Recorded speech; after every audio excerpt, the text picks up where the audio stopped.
So then we go back in the agenda, please, to the report on page 5 and the various recommendations there. So I'm just going to ask you, Zoe, if you'd like to take us through your report, and then we'll take questions subsequently. Thank you. The report itself is pretty much self-contained, and it reviews the projected or spent date and the projected outturn for 21-22, and then seeks to set the revenue estimates for 22-23. Built into the estimates are a 2% inflation on salaries and a 2.5% level of inflation on other costs. So going through the report, on page 5, we refer through to appendices D, E and G. And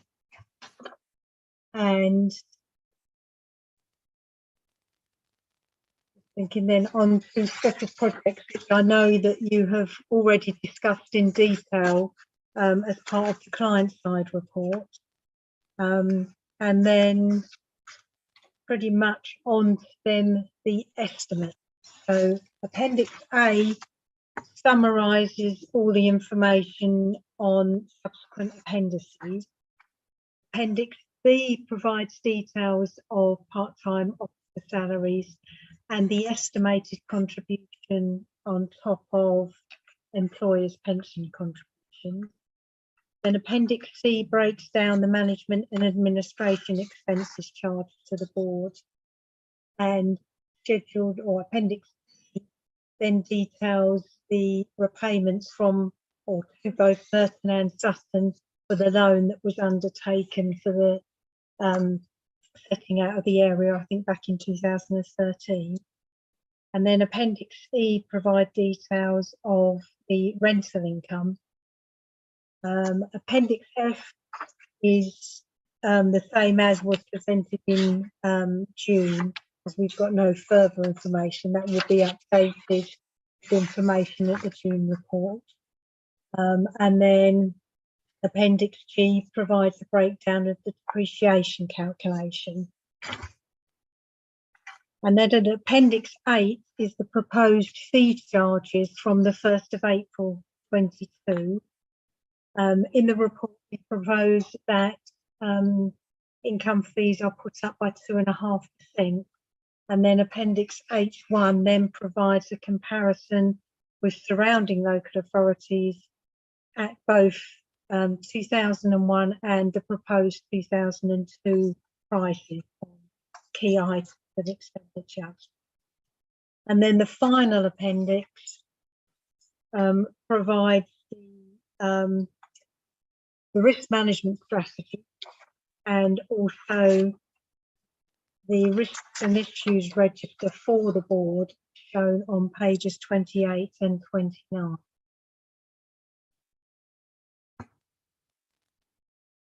Are there any questions? Thank you, Zoe. I think you're just about to say you could now take questions. Is that correct? Yes. Yes. Fine. Councillor Hambrittis.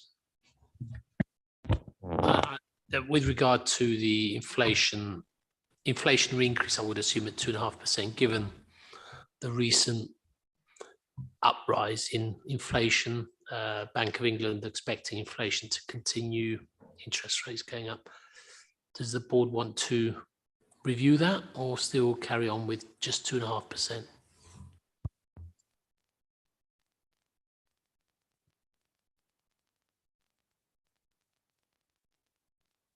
Comment from an officer's perspective. There is room for growth. If you look at the comparison, there is definite room for growth for increasing the price at this period to keep pace with inflation. And there is a concern of setting a lower rate inflationary increase, but that is the set rate at that period when we were reviewing the price. But the forecast is for higher inflationary impacts If we are able to moderately increase fees this year, it will help us not have to increase fees dramatically in the future. So it would be a gentle leveling of fees rather than a spike later down the road. Thank you. Can I just clarify with Councillor Ambrittis? Maybe my mind wandered slightly. When you started to talk about the inflation rate, I thought you were commenting on the inflation in the estimates as distinct from the increase in our fees, whereas Mr. Bosley is referred particularly to the fees. So were you looking, was your comment only about fees, or was it was only about the fees? All right, well, perhaps we can come back to that then in a moment. In the past too, we've talked about the balance that we have, which is now sort of 1.3 million, and how we might possibly repatriate some of that if we were asked. I don't think we were really volunteering it, but maybe it should have occurred to me much previously, but now we have got that sort of balance, and I'm looking at the balance on the loans that we have from Merton and Sutton, which is about 300,000 less than our balance. Has any thought been given at officer level to whether or not early repayment of the loan would be appropriate? I'm not sure what interest rate that is. I'm sorry, I can just see that 3.47%. That was originally investigated, and when that was investigated, I think the feedback was that the Merton and Sutton would rather have a kind of reverse precept, because that money could then be used for revenue purposes, whereas if we repay the loan early, it would be treated as a capital receipt, and that would limit what the constituent authorities could actually do with the money once they received it. I'm happy with that answer. Are there any other questions to Zoe on the estimates? In which case, I'm just going to take the recommendations on page 5, kind of one at a time, especially as we may want to have some further discussion on recommendation 4. So do we note the current budgetary provision column? Yes, as noted. The revenue estimates on column 6 of the appendix. That there is no precept required. We come to fees and charges. Fun enough, I was going to ask how price sensitive we really think our fees are, because looking at, I think it's appendix H1 on page 19. No, it's not. Yes, it is. Sorry. Actually, Merton is sort of quite at the modest end, all right, albeit not too far out of line with neighbours, but certainly much lower than Wandsworth and Croydon and Lambeth. And I personally do see the merit in ensuring that our fees are at an appropriate level, such that with inflation, as Mr. Bosley said, we don't then face hiking them by 10%, and then that could be price sensitive in a couple of years' time. So I don't know if Councillor Ambrittis, you were going to propose that, for example, it might go to 5%, a 5% increase. Yes. Councillor Kakinya first. It's all well and good. I say we want to increase things, and we're constantly increasing these cemetery fees. You have to consider the people out there, and times are very difficult. Things are going up, and when somebody dies, you have no recourse. You have to bury them, and people are struggling at the moment. I know it's 2 point something, but 2 point something% is something to somebody. So, we can't keep putting fees up all the time. Since I've been on this board, we've constantly put fees up, not that we haven't put them up. And the thing about it is we're better than, we're lower than another borough. I find things like that ludicrous. We're supposed to do things for us, not because of other boroughs. We have to consider the people that we are looking after. So if we're going to do this, then we have to really consider, I think 2.5 is too much anyway.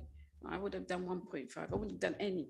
But, I know people struggling. When it comes to funerals, it's a nightmare. You have to bury the person, and it's not cheap. That's my bit anyway.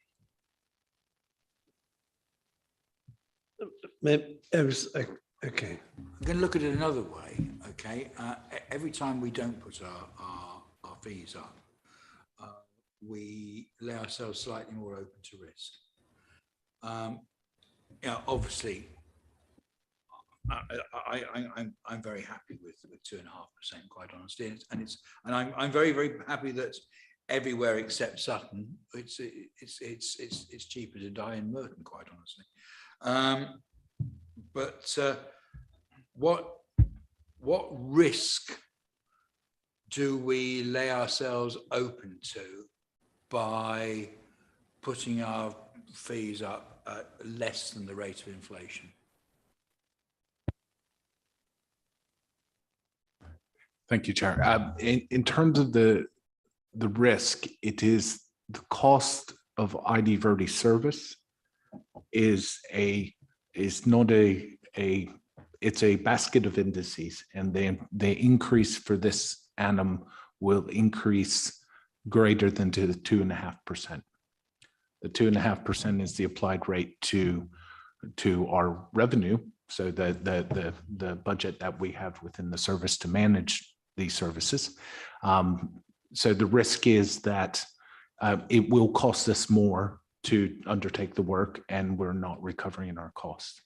The one risk that we have to protect against is from out of borough use in some ways, and out of borough use. So if Lambeth's straight rate is greater than our out of borough use rate, we will have people utilize the capacity we have in our cemetery for non-borough residents. We do need to be sympathetic to the cost of these services, and I agree with the councillor's point in respect to that. I wholly agree.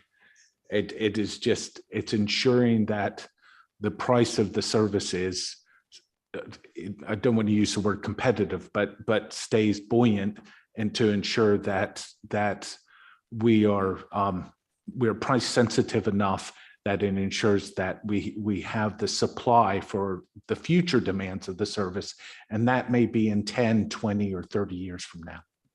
Thank you. Chair, and this is actually going back to your point, which is, taking a 2.5% this year at a risk of having to increase it to 10% the year afterwards. Is that a real risk, or is it something that we could actually mitigate?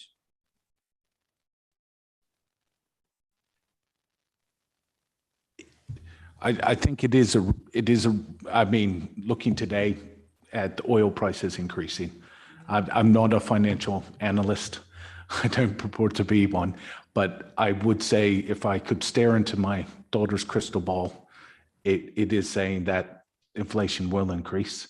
I don't know if it will get into double digits, but it would increase.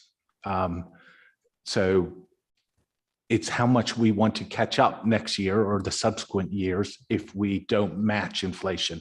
So the reason why you would apply 10% next year is to do that step change and catch up. And that's where you would make that decision. If we want to keep 2.5% is just keeping pace. It's more of a full cost recovery model. And we're just keeping pace at 2.5%. If we were to increase it by 5%. That is just some a margin of flexibility cushioning next year's potential increase. Thank you. May I add one piece of information? Yes, please do, Zoe. Yes. Since ID30 took over the management of our interments and grounds maintenance, the first price increase was actually last year. So we had frozen prices. I think it was February 2017. So last year was the first price increase we'd actually put through. This increase was last year. That was the first one, yes.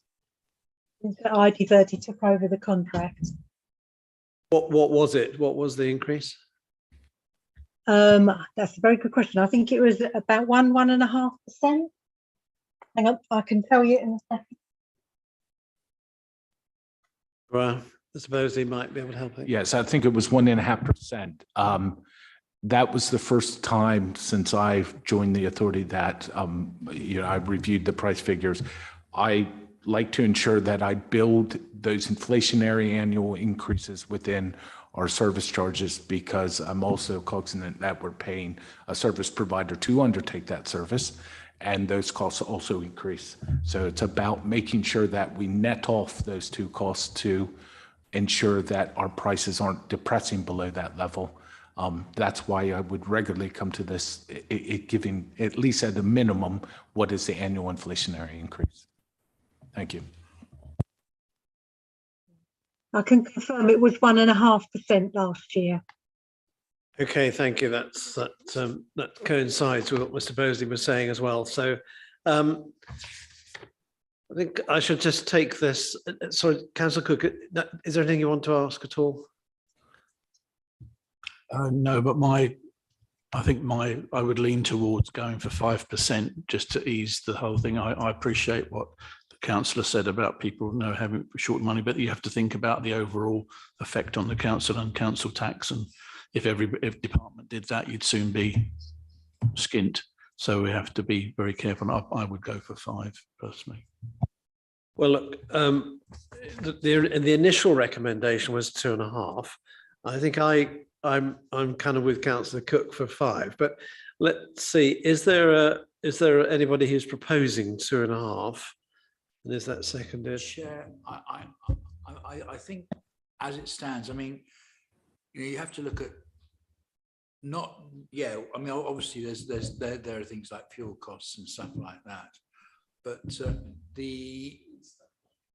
a lot of stuff like that, isn't there? Cost of food, cost of everything. Hang on. But listen. One of the big things that happens in Merton is how much we pay our officers. We are the biggest employer in Merton, and if our officers are getting 2% pay increases, not 5% pay increases, we should actually be thinking in terms of how much it's going to cost them when they die. So my feeling from that point of view, I know it sounds a bit illogical, but hey, it's pegging our prices to the pay rises that our officers get. In other words, keep it at 2.5%. How about that? Well, I was trying to. I thought we'd actually had sort of contributions and debates. I was trying to move us to a vote. So I did say from the chair, the officers recommended 2.5%. Would somebody like to propose that? I suppose that. Is that seconded? Councillor Agakenia seconds that. I'd like to put an amendment that we raise it to 5%. So I move that. Is that seconded? Thank you. So we'll put the amendment to the vote first, that from the 1st of April, we raise the charges by 5%. Those in favour of that, please show. It's 3. Thank you very much. Those against? 2. I put the motion as amended 5%. Is that agreed? Thank you. Thank you. And then we move to the fifth recommendation, that we review and approve the risk management strategy, which is Appendix I. It's the kind of document that those of us who look at risk documents are used to, with a matrix. Does anybody have any questions on it? Or Zoe did mention it in passing in her introductory remarks. Do you want anything further from her? No, I'm not seeing any nods. So are we happy to accept the risk matrix as provided in our papers? We are. That's good. That's agreed. In which case, I think that brings us to the end of the meeting. So thank you very much for attending in person. I think it's been useful to do that, actually, notwithstanding the fact that we had our problems with the technology to begin with. At least we've been able to contact Zoe, even if we're not out on YouTube, and you won't be able to look back in history and see my final meeting of the cemetery board. Indeed, getting close to my final meeting after 45 plus years on the council. But thank you for your attendance today, and have a safe journey home. Thank you, Chair.